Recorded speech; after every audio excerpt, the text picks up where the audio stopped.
আসসালামু আলাইকুম। Penalty kick বিডির আরও একটি নতুন ভিডিওতে আপনাদের সকলকে স্বাগতম।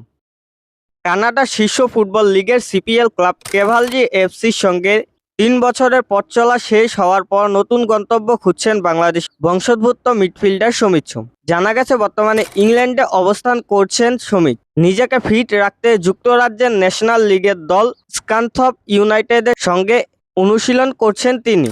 আগামী ৫ জুন ইউরোপের দল সান মারিনোর বিপক্ষে প্রীতি ম্যাচ খেলবে বাংলাদেশ।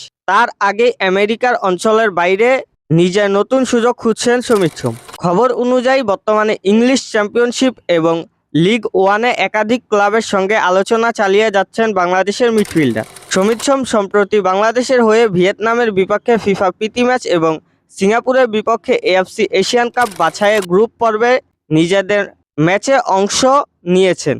এরপর পাড়ি জমান যুক্তরাজ্যে। সর্বশেষ গত বছরের ১০ নভেম্বর অ্যাথলেটিকো ওতাতার বিপক্ষে ক্যাভালরি এফসির হয়ে শেষ ম্যাচ খেলেন সমিত।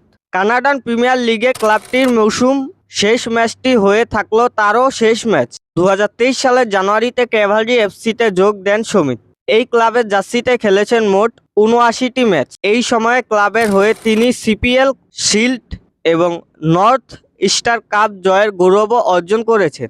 বাংলাদেশের হয়ে গত বছরের জুনে অভিষেক হয় সমিতের। এএফসি এশিয়ান কাপ বাছাই পর্বের ম্যাচে সিঙ্গাপুরের বিপক্ষে বাংলাদেশের জার্সিতে প্রথম মাঠে নামেন তিনি। বাংলাদেশের জার্সিতে জাতীয় দলের মাঝমাঠের অন্যতম ভরসা হিসেবে নিজেকে প্রতিষ্ঠিত করেছেন সমিত। দেশের ফুটবল নিয়ে আমাদের আজকের আপডেট এই পর্যন্তই ছিল। আমাদের চ্যানেল থেকে নিয়মিত ফুটবল সম্পর্কে আপডেট পেতে চ্যানেলটি সাবস্ক্রাইব করে রাখুন। ধন্যবাদ।